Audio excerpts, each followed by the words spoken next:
In AK Softworks' office at K District, K City, a loser and depressed programmer Karada Tsubasa works at his desk.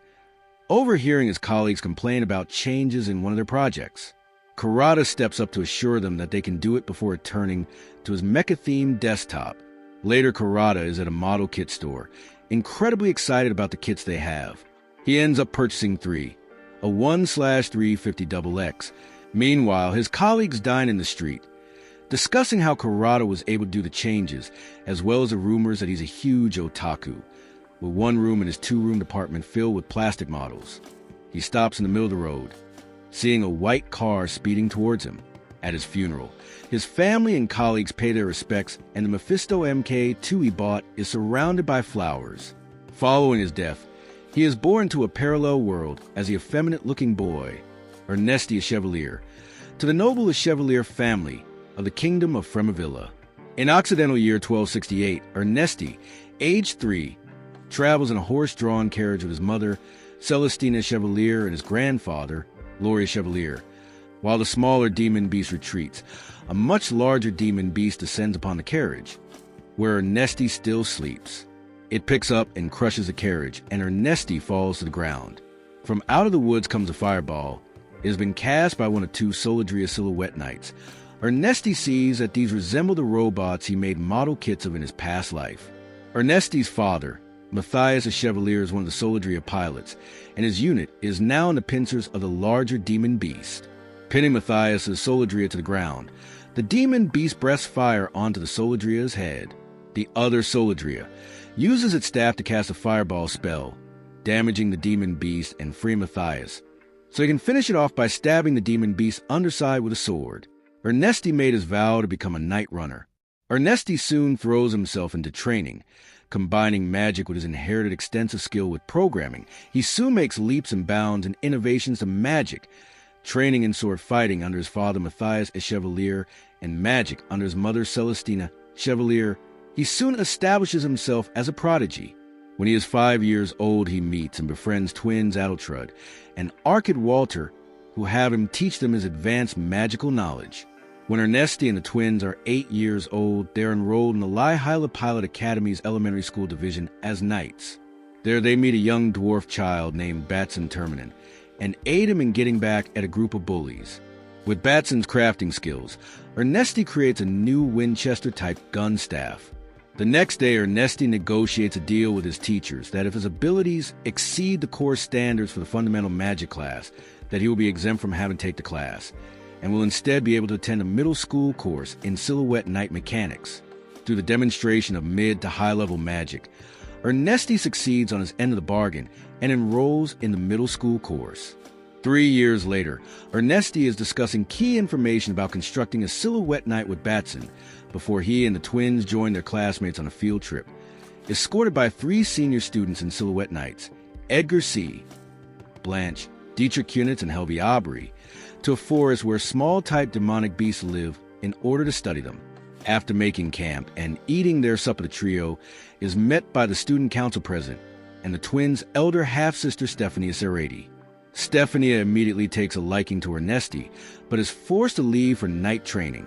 Later that night, Ernesti sneaks off to examine the Silhouette Knight party and encounters Edgar, who introduces his own Silhouette Knight, Earl Cumber, and offers Ernesti a chance to sit inside.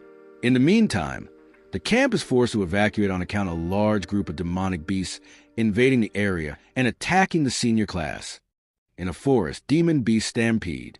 A division-class behemoth has been detected by Stefan through a telescope at a nearby castle. His commander, Knight Runner, orders him to run a message to Jantunen. The behemoth reaches the castle walls where the Knight Runners, in their Kaldatoa, ready their rods to begin a spell bombardment. After all of them shoot fireballs at the behemoth, the commander makes one last attempt with his unit, leaping onto the behemoth's head, hoping to stab its left eye. Unfortunately, the hard eyelids close just before his sword could make a strike. The behemoth and its fiery breath instantly melt the Kaldatoa and the commander inside it. Ernesti asks Stephania, as she's the student council president, why there was a sudden army of demon beasts in Cloquet Forest. As he thought it was safe, he suspects they were driven there by some greater power. At Jantunen, Stefan is exhausted, as is his horse, now in the stables. He tells his superiors about the behemoth and believes it may head through Cloquet Forest towards the kingdom's capital. The most senior of the Guardian Knights says that even if they were to bring together all the Silhouette Knights of Jantunen, Ernesti fires a fireball as a warning shot, and he, Adi, Kid, and Stephanie direct the students toward the carriages to the north. Edgar and his Earlcumber will lead the other Silhouette Knights to distract the behemoth, but Helvi Aubrey and her Trandorkies does not believe they can take down a division-class behemoth. Edgar clarifies that they will delay the behemoth until the younger kids can finish their evacuation, as it is their duty as knights. Ernesti hurries to the carriage that Stephania and the Walter siblings are on, but notices the Gare running past him and decides to follow it, flying using mana. The Gare crashes and Dietrich cannot get it to move and proclaims he only wanted to survive. Ernesti reaches the Gare's cockpit to ask the traumatized Dietrich if he ran away. Dietrich defends his actions, as one more unit wouldn't have made a difference, and he chose the smartest path. To Dietrich's surprise, Ernesti accepts his reasons and commandeers the Gare. Unfortunately, Ernesti's limbs are still far too short to control a Silhouette Knight, so he pulls out the two-hand interfaces to expose their cables, which he can connect to two gun-like rods. He proceeds to use his abilities to magically reprogram the Gare so that he can use his gun-like rods to control them. Finally getting the Gare to stand up, he proceeds to run and jump in it, with the joy that he is currently piloting a robot. The behemoth slams its tail, quaking the ground around the Earlcumber, which nearly gets stepped upon. The Tronkiss and the Solidria face the unit's behemoth's head. Ernesti enthusiastically attacks the behemoth with his sword and manages to stab its left eye after two attempts to hack at its hard face. To get Helvi to safety, her Tronkiss is piggybacked upon the Earlcumber, and Edgar leaves the Gare to finish off the behemoth, still thinking it's Dietrich piloting. Ernesti dodges the behemoth's fiery breath and lands on top of the behemoth's hard body. Cutting is useless and magic won't penetrate, so he decides to find a weak spot, destroy the behemoth's catalyst crystal. Ernesti was trying to conserve as much mana as he could, but there's a limit. Ernesti vows to at least take out a leg before running away in order to look cool. The Guardian Knights from Jantunen have made their way to the battlefield in Kaldatoas. According to them, the two student practice units, Dietrich is pleased to see the Kaldatoa reinforcement, whom Ernesti thinks arrived sooner than expected. The commander compliments the Crimson Knight for his good job hanging in there and proceeds to order all of his units to draw their rods. The Kaldatoas launch fireballs at Behemoth, but Ernesti knows it won't go down so easily. The next morning, the commander of the Guardian Knights demands a report from each company, and for those still mobile, to recover the Behemoth's heart. Edgar and two Guardian Knights stand in front of the mobilized Gare. Edgar, who believes Dietrich is dead, Ernesti pulls Dietrich out of the cockpit, and both land on their backs on the Gare's head. In Schreiber Castle, Kenkunen, Laurie Chevalier presents his grandson Ernesti to the king, who wants to reward him any prize for defeating the Behemoth. After a long, deep thought, Ernesti asks the classified schematics of an ether reactor, the heart of Silhouette Knight. His grandfather and the king's subjects, among them Stephania's father, are shocked that he would request one of the country's greatest treasures and best-kept secrets, especially Dixgard. The king affirms Ernesti's assumption that only the king could grant that wish of his, and asks why he will do once he has learned the mysteries of the ether reactor. Ernesti explains his ultimate goal is to acquire his own unique Silhouette Knight, which can be easily granted, but he also wants to build it with his own hands. When asked why, he replies that it is his hobby. Laurie, the subjects, and the guards are all shocked, but the king himself is amused with Ernesti's answer and agrees to the request on the condition that he can make good use of the ether reactor's manufacturing methods by building a sufficiently impressive Silhouette Knight body first. One of the king's advisors, Marquis Salati, Stephania, Addie, and Kid's father, tells his children to report to him if Eru is successful so he may inform the king. Later in Lilalia, dwarves hoist up a Silhouette Knight hand while their boss, David, tells them not to slack off. David cannot comprehend the level of damage Ernesti did to the Gare during his fight with the Behemoth. Ernesti explains his plan to improve a Silhouette Knight's performance to Batson and David, who are impressed with Eru's idea. Using Helvi's Trandorkies as a test subject, Eru and the Dwarven engineers improves the Trandorki strength by 30% using stranded crystal tissues, and adds 2 sidearms armed with magic rods behind its back to the Silhouette Knight, can fight close range and cast spells at the same time. In the meantime, Eru and Batson also built Silhouette gears, human-sized mech suits, so that Addie and Kid can learn how to operate Silhouette Knights. With the improvements done, the Trandorkis, now renamed Telestale, performs well in its first test run. Later, Helvi's Telestale battles Edgar's Earlcumber in a mock match, and almost win before the Telestale mana runs out. Later that night, the engineers celebrate the Telestale success, and Era thinks of more Silhouette Knight ideas, unaware that another group is spying on their work. While Ernesti and the engineers try to find a way to fix the Telestale's high mana consumption, he also builds weapons for the Silhouette gears, including an automatic crossbow. Addie and Kid report to their father about the Telestale performance, as according to the bargain which they made with him, he, in turn, informs Marquis Dixgard. Under Marquis Dixgard's orders, the Order of the Scarlet Rabbit has 3 Telestale Silhouette Nigma Mimics brought to Fort Cassidesis, where the Marquis will inspect and test the knights personally. However, the group runs into trouble in the desert, where a Shaker worm attacks their group. The massive beast looms over the group, but the Telestales destroy it with ease, using magic bullets to shoot it down. Unaware of everyone, the ambush was set up by Order of the Bronze Fawn, the spies who have been observing Ernesti's work. At Fort Cassidesis, Marquis Dixgard, who dislikes Ernesti for making such a huge jump in knight design, meets him personally. After telling Ernesti that he will be reporting the all-new Silhouette Knight design to the king, the Marquis is flabbergasted that Ernesti doesn't mind.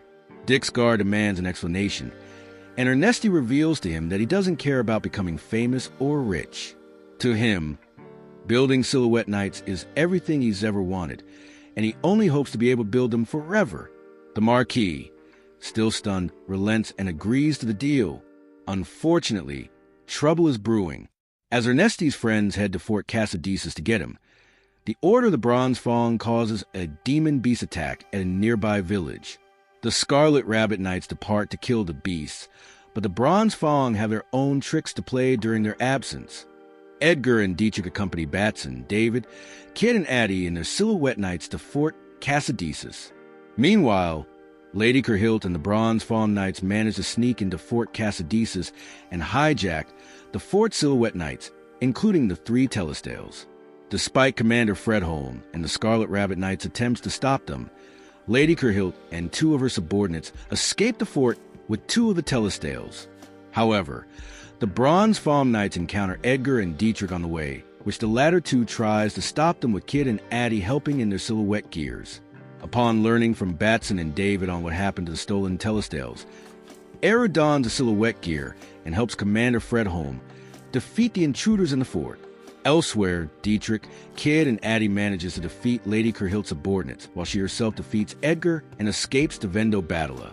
Dietrich tries to follow her, but he and the others are surrounded by demon beasts. The next morning, Marquis Dixgard is shocked to discover the intruders that attacked the fort and stole the Telestale were using cursed bait, a forbidden concoction that attracts demon beasts and turns them crazy, and concludes this was the work of another nation. As a Telestale is sent to the Silhouette Knight Laboratory, the Fremavilla Kingdom top research lab, whose directors hope to reverse engineer it and make their own mass-produced Silhouette Knights to impress King Ambrosius. Eru and the Order of the Silver Phoenix begin their work on creating newer and improved Silhouette Knights with help from Marquis Dixgard, who delivers 2 Silhouette Knight companies of Kaldatoas as base models and Nora Frickberg, and the Order of the Azure Hawk capturing. The spies who help the Bronze Fawn Knights and prevent any more leaks of information from the Academy. Eru creates Silhouette gears for the Knightsmiths to ease their workload, and new Silhouette Knight designs and improvements to be added. However, David criticizes Eru for being too focused on his work when his test using rockets on a Silhouette Knight almost gets him killed. After creating a 2-seater cockpit for Addie and Kid, a Silhouette Knight shaped like a centaur and magical daggers uses as keys to start a Silhouette Knight. To prevent another hijacking attempt, Eru and the Order of the Silver Phoenix heads to the capital to face against the Silhouette Knight Laboratories Kaldatoa Darsh models in front of King Ambrosius and his ministers. The match between the Order of Silver Phoenix and the laboratory team ends in a draw. As with the new units' increased power, they reach a stalemate against units less advanced, but with more experienced pilots. Sometime later, Eru and his friend graduate from Lihyla and move with the rest of the Order to Fort Orobeges to dedicate themselves to Silhouette Knight development. And King Ambrosius decides to retire and leave the kingdom to his son, Leodamus.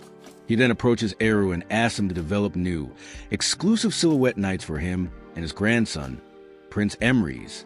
The Order then produces 2 units with the same capabilities, one colored silver, Jobadiga, and the other colored gold, Gold Leo.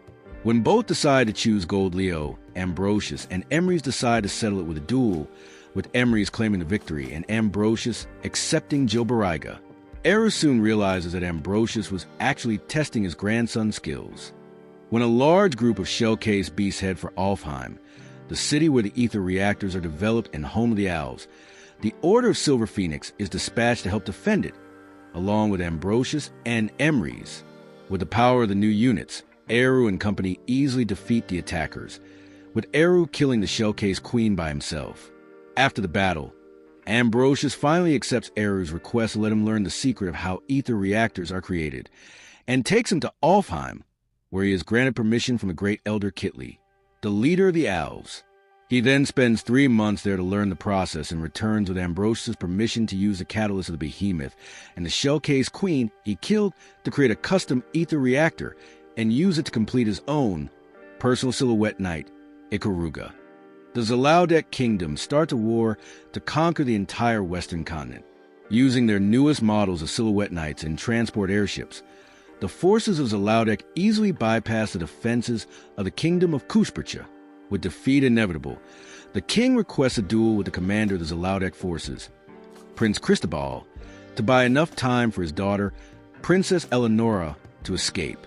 The king loses and is killed, but Eleonora ends up captured by the enemy forces, along with her Aunt Martina and cousin Isidola, who are also King Leodamus' sister and niece respectively.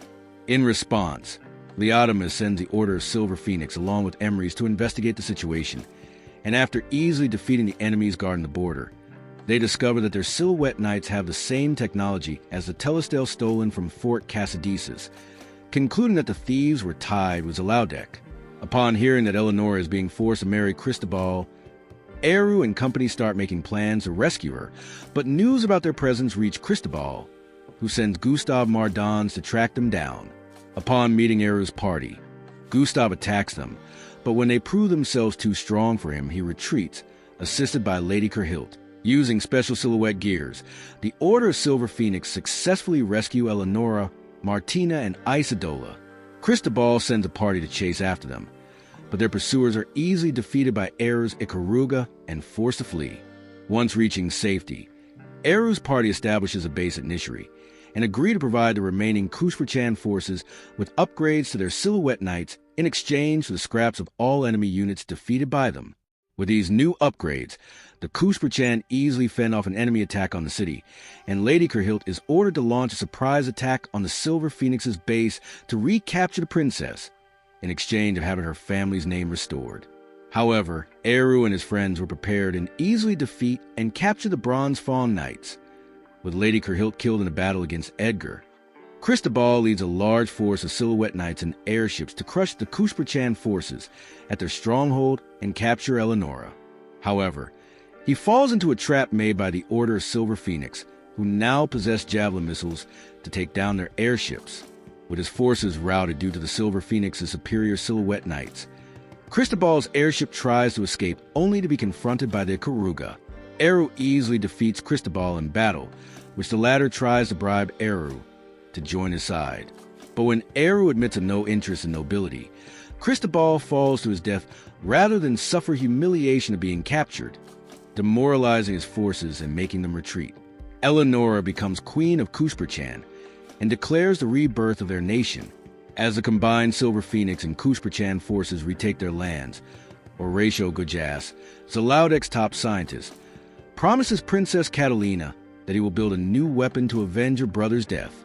Months later, the Silver Phoenix and Kushperchan forces finally retake a fortress held by Zalaudek, but the Viver, Zalaudek's newest weapon, battles a Karuga, whose captain Delodio Martins wants to avenge Cristobal's death. Meanwhile, a Zalaudek force led by Delodio's son, Gustavo, battles Dietrich and his men, but Gustavo is forced to abandon his Silhouette Knight after Dietrich tricks him into exhausting his mana supply. Eru is unable to take down the Viver due to its defenses, and is forced to land at Karuga after the Viver's chaff smoke damages its jet engines. The Viver is forced to withdraw after exhausting its mana trying to destroy the Karuga. As Eru and his allies withdraw, Horatio repairs and installs a bigger ether reactor in the Viver to give it more power, and Gustavo receives a Zalaudek's royal family Silhouette Knight, Alcalorix, by Princess Catalina. Meanwhile, after discussing their battle plans, the Silver Phoenix and Kushprachans agree to Eleonora's strategy, where she will lead the entire Kushprachan army to recapture their capital Delvankel, while Eru and the Silver Phoenix Knights battle the Viver. As the Kushprachans fight the Zalaudeks at the last fortress that leads to Delvankel, the Viver arrives, with Horatio on board to attack Eleanor's position, only to discover Eru has repaired and improved a captured airship to fight them, after drawing the Viver away from the battlefield. Eru's party launches an attack with javelin missiles loaded with oil that once ignited, surround the enemy ship in flames. In response, Delodio activates the Viver's Dragon Blood reactor that surrounds it with massive energy shield. Meanwhile, on land, an infiltration party hijacks the drawbridge controls, allowing the Kushprachan forces to invade, while Gustavo is defeated by Edgar with Emery's help. Back to the sky, Eru breaks through the Viver's energy shield and attacks it directly, defeating it. In a last effort, Delodio takes control of the Viver and attempts to ram it on the Kushprachan base camp to kill Eleonora, but Eru and Kid stop him, taking down the Viver for good. After the battle, the Kushprachan forces take control of Delvankel, and Catalina poisons herself to death to avoid capture, thus ending the war with Zalaudek's defeat and Eleonora recognized as Kushprach's de facto ruler. Once returning home, Eru is watched by far from Horatio, who survived the Viver's destruction and departs to look for another country to sell his services to, longing to face Eru in battle again. Back to Flemavilla, Ambrosius commends the Order of Silver Knights for their efforts, and awards Eru with his own laboratory, while the airship's technology is spread along the neighboring countries, ushering a new era of trade and transportation across the continent.